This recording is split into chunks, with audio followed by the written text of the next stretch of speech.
Hey there, Mark Brown. It's not often I come up with a new insight that I say, oh my gosh, I got to do this every time. Mm. A powerful insight that I just had at a keynote that I did, and it just came up.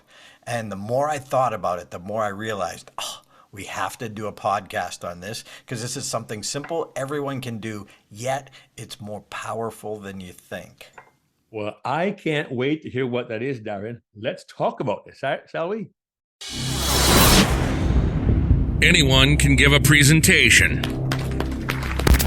Few deliver unforgettable presentations. What's the difference? You're about to find out. Welcome to the Unforgettable Presentations Podcasts with your hosts, world champion speakers and coaches Mark Brown. Your life tells a story, and there's someone out there who needs to hear it. And Darren LaCroix. Stage time, stage time, stage time. Ready for some powerful presentation ahas? Let's dive right in.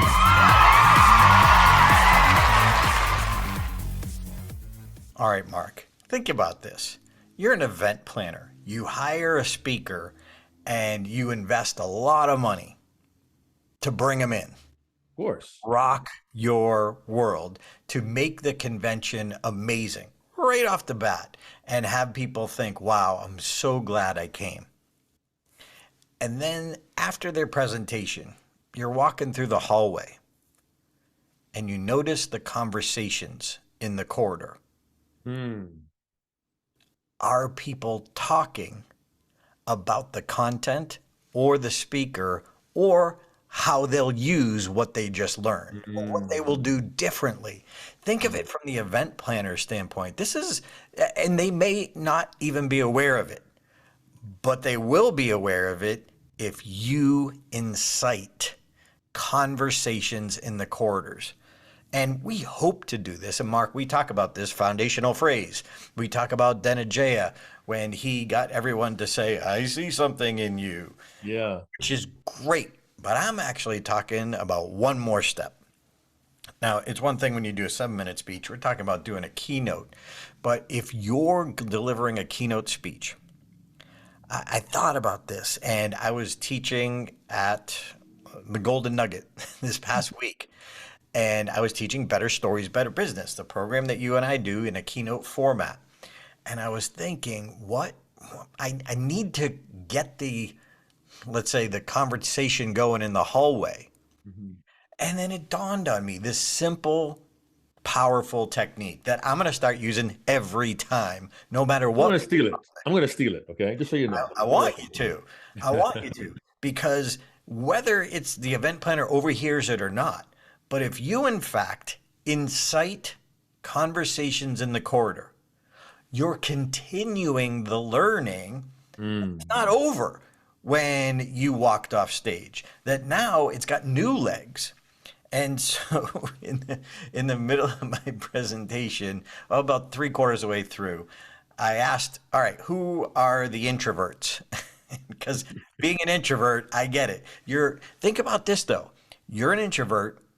This is your first time at this kind of convention or conference. You're a first timer. You don't maybe have a ton of confidence. And maybe if you're an extrovert, maybe you have no problem with this. But I gear it towards the introverts, but I want everyone to hear it. Sure. And so I say, raise your hand if you're an introvert, just halfway. And that usually gets a chuckle. And what I want them to do is I was speaking to a Consumer Reporting Association, and I wanted them to use stories to help them solve problems. So in their communication, how do we use a story to solve a problem? So I suggested, here's the conversation in the corridor, let's say jumpstart. Yep. So whether you tell it or whether you ask someone you run into, it becomes that networking icebreaker. What stories do you use and when do you use them? What's the problem you solve or what's the problem you have And what story do you tell to help communicate your message? So, however we phrase it, it was just an in the moment thing. But now I'm going to be very strategic that my job is to incite conversations in the corridor that takes my message, whatever it is. If it's inspirational, motivational, if I'm talking 17 minutes to your dream, it's to look at each other, remind each other, you are the CEO of your dream, or every minute matters, or you don't know which minutes will matter, or momentum matters. Whatever I feel for that group is going to be the conversation in the corridor that they can continue. That can keep in mind, most conventions or associations, you have people who are brand new, people who may be new to the industry, people who may not be new to the industry, but they're new to the association. And you have veterans, people who've been around, people who've seen it and done that. How cool as a mentor, as a veteran, that someone new comes up and asks you a simple question. Well, I need to, and I believe it's my job to, incite that conversation. So I need to spoon feed them a very simple question to ask or statement to make in order to continue my content in the hallway. And part of the beauty of that process, Darren, is yes, the audience continues to mull over and revisit your content. But you said earlier, it's also a networking opportunity, which I believe can then be extended in some cases into a collaboration. So I come to an event, I hear a speaker with good content. By going into the corridor, having these conversations, I may learn someone's best practices. I get to share mine. I have the opportunity to add somebody to my network, but then there may be an opportunity also, in addition, to collaborate with them, do something together, build a joint venture, maybe a partnership. These are all great possibilities. And I go back to what you mentioned earlier about the meeting planner, who's hopefully very vigilant and is observing this, many of whom will have a questionnaire or a survey they hand out after the event. And hopefully not only the presentation survey in the moment, but at the end of the event, when they reflect upon this activity, that's one more indication of the value that you, the presenter, has brought to that event and to that meeting planner. That gives them another reason to consider you for a future program, and also to pass your name on to their associates who want a speaker who will impact their audience. Because let's be really honest here. Sometimes presenters at conventions are good at best, but are they unforgettable? And that's one way to extend the impact of your unforgettability, if you wish, because that way you've gone beyond the 45 minutes. You're in their heads for the entire event and beyond. And that, my friend, is powerful. And that's the impact of critical corridor conversations. Yeah, in this situation, they were dealing with lobbyists. They're dealing with fraud. They're dealing with data, erroneous data. So they're working with all these things. Well, you have new people who, there's a veteran, when I have that situation, here's a story I tell. And they tell them that story. And I remind them that it doesn't even have to be their story. It has to be a relevant story. And if they already have tried and true stories that are in there, let's just say we're walking around with gun belts, we're Clint Eastwood. We've got these stories that always work. Well, why not share them? Now you give a new person a powerful story that's already tried and true, and now they know where to use it. They know where it comes in. I had to share that because I think this could be a powerful concept. Now you got to think of your content. It may be different for each specific audience. If I'm talking to a group of speakers, it may be a different situation. If I'm talking to a group of entrepreneurs, it may be different. So you've got to think, you're the expert in your area. What do they need? How can you get the critical conversations in the corridors, helping them even more? It just extends your reach. I love the idea, if I haven't been clear about that. Well, you have been clear. You love the idea. And, as I think about, for a second, Darren, I was visualizing corridor conversations based upon your content. The trigger, what stories can you tell? Now I'm telling my story to a fellow event attendee. If I'm impactful enough, they may actually pass my story on to somebody else. I talked to Mark Brown at convention last week, and he told me this really cool story. Mark Brown, I think I heard of him before. Who is that? You never know what you're creating for your audience. And I go back to the meeting planner one more time. As they observe the impact you have, I know we're talking about how you can be unforgettable. When you are unforgettable, people will pass your name on. However, it may also provide opportunities for the organization to use your service again. What else do you offer? Do you provide a workshop that they can do in addition to the presentation? Might there be opportunities to enter into a relationship with different companies that are part of the association and become a coach for them, become a resource for them, or a consultant for them? Because what you have is so valuable, it should transcend the 45 minutes on the platform. And many of us as presenters, many of us as emerging presenters, Darren, we cannot focus on getting our keynote right. I want to deliver this keynote. I want it to be so good they will remember me. Yes, but what happens beyond for you and for your attendees? I believe this concept, the critical corridor conversation concept, can be very vital for us as presenters and even for us as audience members as well. The question becomes, what questions can you include in your keynote presentation that will incite and trigger critical corridor conversations? It means putting some work in to understand the industry, to understand the problems they're facing, to understand the concerns that they have.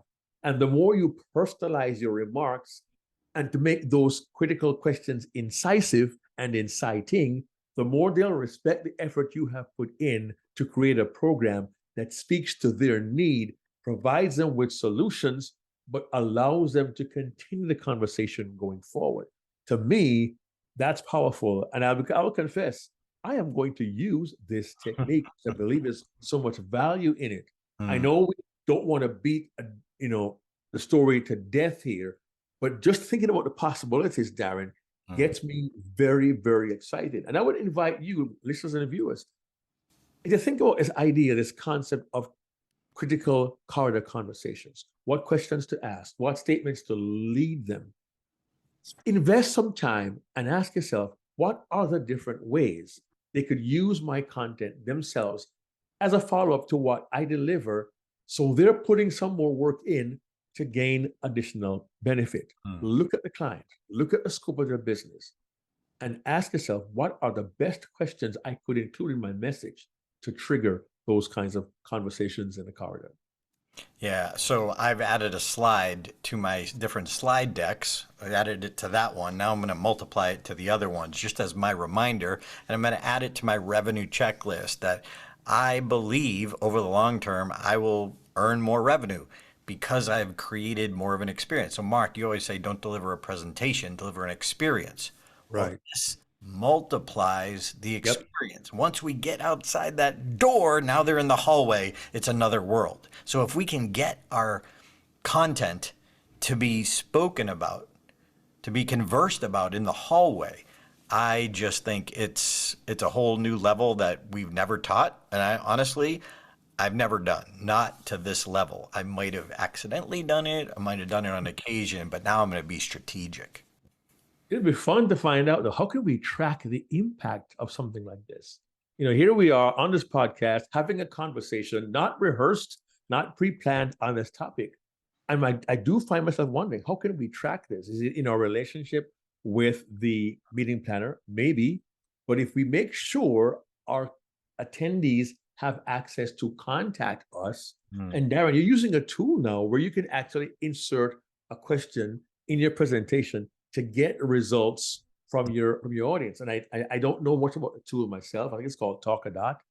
But think in terms we're gonna of have to do an episode about that for sure. And we should. But here's my initial thought, Aaron. We could use tools like Talkadot and invite the audience members to stay in contact with us to let us know the impact of not only our content, but the idea of the critical corridor conversations. And if we can find ourselves interacting with our audience more, we can then track the value of what we have to offer. And who knows, as I said before, maybe individuals who do contact us will say, hey, listen, can you come and do some training for a company? Will you consult with us? We like what you've got here. You've really got us thinking some more. Can you kind of facilitate that with us as we take the next steps? Again, I'm spitballing here, but I can see that happening if we use this concept carefully and effectively.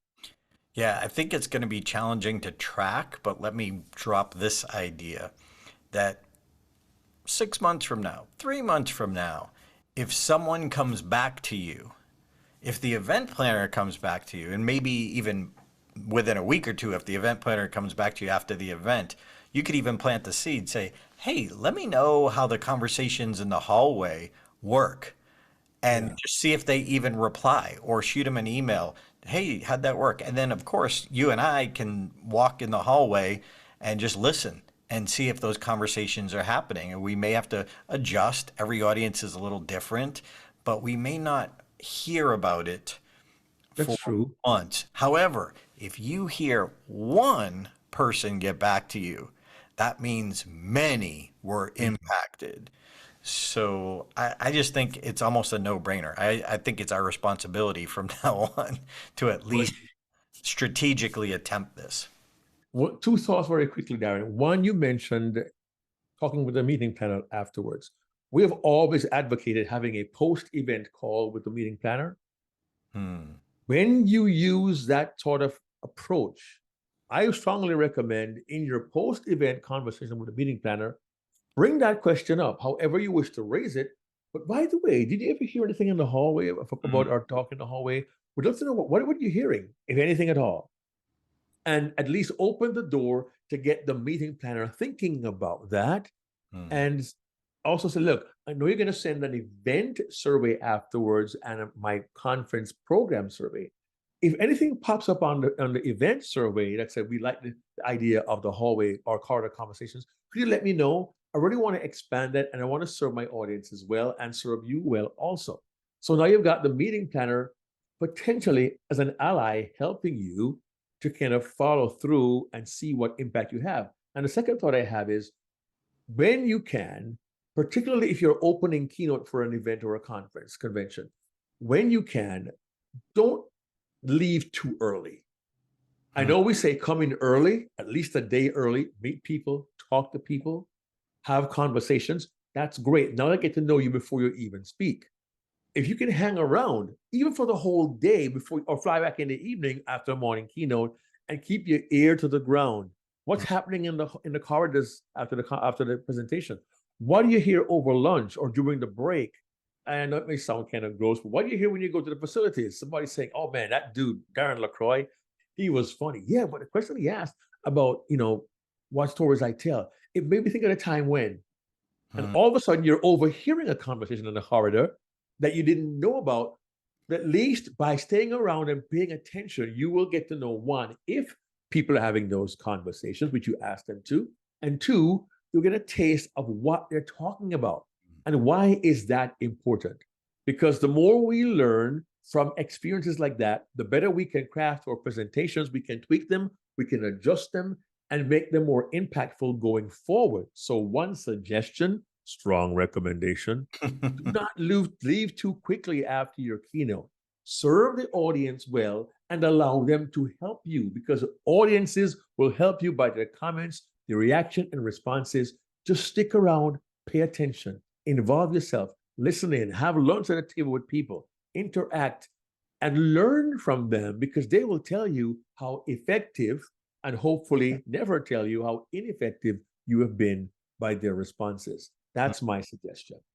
Yeah, and if you do hang around later on in the day, ask, hey, do you hear any conversations? Did anyone pass on a story in that situation? Like whatever your conversation starter was, do a follow-up. Hey, did you hear any? And just because you'll tweak, and just like anything else, you get better at it. You'll get better at it. You'll know what to say, when to say it, how to say it, who to say it to.